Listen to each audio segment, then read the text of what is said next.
we're going to get a little bit selfish today. We're going to talk about taking care of yourself first. That's right. It's about time. Ashley Corville here again. My good friend Sonia is here to help us. We were just talking about being real, being honest, being bold with our people, right? Because that's who we are.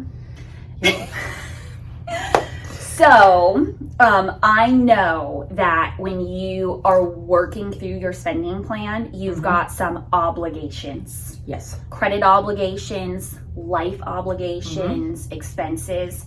And we always, as human natures, for the most part, put ourselves last. Last to take care of, last to worry about. Once you become a parent, you are definitely last on the list. And so taking care of those things may or may not have been a part of your original spending plan. Right. And maybe it was, and if it was, like, awesome. But if it's not, I want you to really lean into this and figure that out. So we talk about paying yourself first. This is just regular people. Maybe you're self-employed, but this is just allocating yourself as a category in our spending plan. Yes. Right. The category is savings. You're paying yourself savings. So what I try to get people to understand is when we first start, sometimes we need all 100%. Yeah. Okay.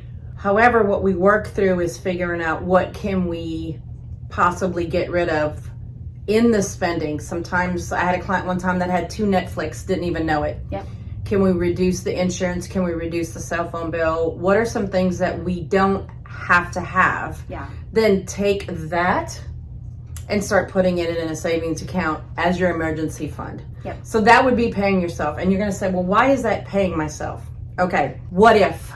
What if I need 2 new tires? What if I need a new refrigerator? What if I have to take 3 days off because the kids are sick with the flu and I've run out of PTO in vacation? What if?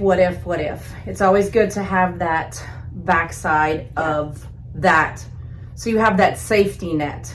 So we start out when we can. We start out with taking 10%. So if I'm going to use round numbers to make it easy. You make $1,000 a week. You're going to take 10%, $100, and put it in a savings account. You're going to put it in a savings account that is different from the bank you're using. So don't use the same bank, because what happens is just move it. We just move it. Transfer it. We got a swing set. We just swing that money back and forth. We use it too quickly. So you want to have it at a whole different bank across town, and it's not tied to anything. So in the event you have to use it, then it's a true emergency. You have to get in the car, drive across Lafayette, Broussard, wherever you're at, whatever location you are, and get the money. Do not get a debit card on that account. Don't get any kind of card on that account. Make it to where it's very difficult for you to go get the money. Okay?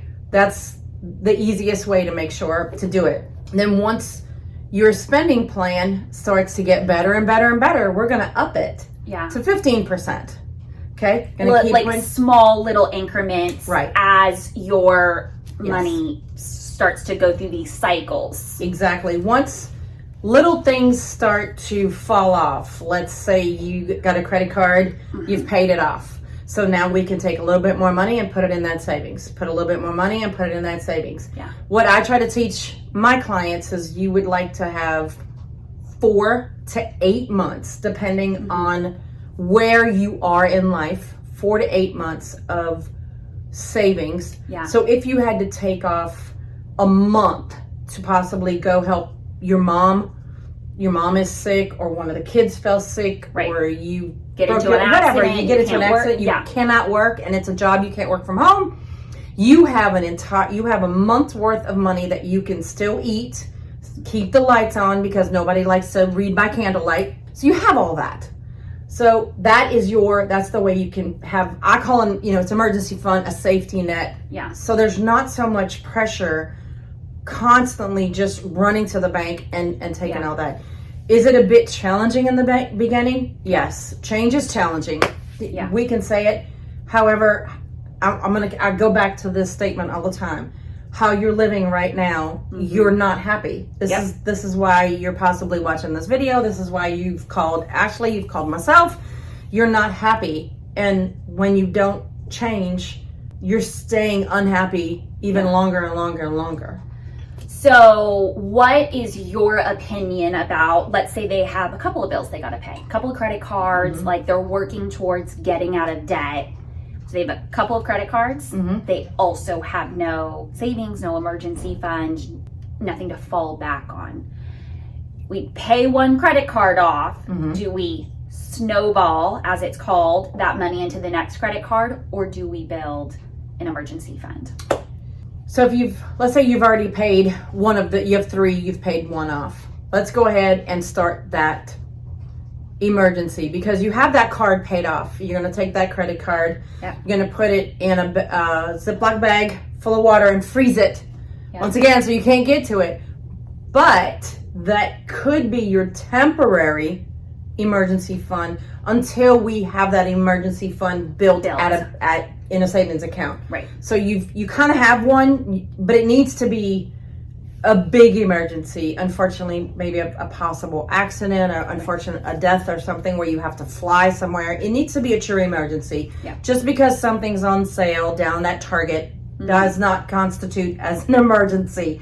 Right. This isn't for birthday presents. This isn't for vacations. This isn't for accessory spending, let's call it. This is an emergency that you could not prepare for, okay? I think it's a good idea as well, which is why I asked your opinion. Like, I know that we're trying to get out of debt and pay things, but you need to have something, or you're just going to charge that credit card again, and it's going to like rack back up. So we got to start small and taking care of us first, which is, building a little something. And maybe 3, 6, 9 months of bills feels really unattainable right now.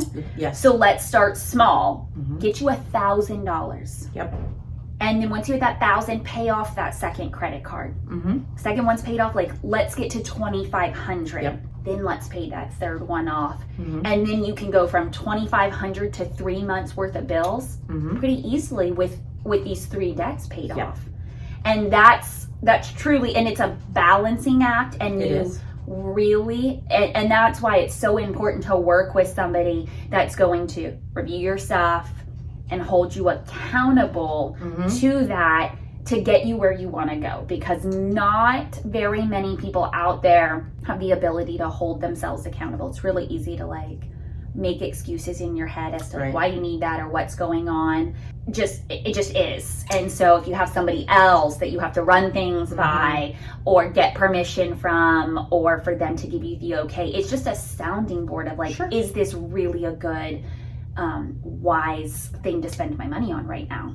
Also, I would say one of the other biggest things is when you're looking at your money in your bank statement, your credit card statements, and things of that nature, you're so close to it. And you're so into it, and you start justifying in your mind why you spent that.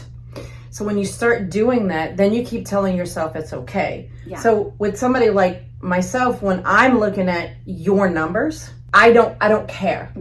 I'm looking at it from a logical, realistic number. That's all I'm looking at it as. I'm looking at it as I almost take the human aspect out, and I look at the numbers and go, okay, this is what they're doing. However, I'm going to give the sheet and say, this is what you're doing. Then I take a second sheet and I design it, and that if you stop doing some of these things, backed off on doing some of these, and we shifted the money around, this is how your life could look. Now, I give my clients both of them. Okay, this is what you're really doing. This is what it could look like. Now, oftentimes, are you like meeting in the middle on it? Meeting in the middle, because I don't live with you. I don't know the little emergencies that come up. Oh, by the way, I need 26 cupcakes on Friday. Oh, by the way, my tights are torn. I need new tights. Oh, by the way, I lost my cleat. What do you mean you lost your cleat? How did you lose one shoe?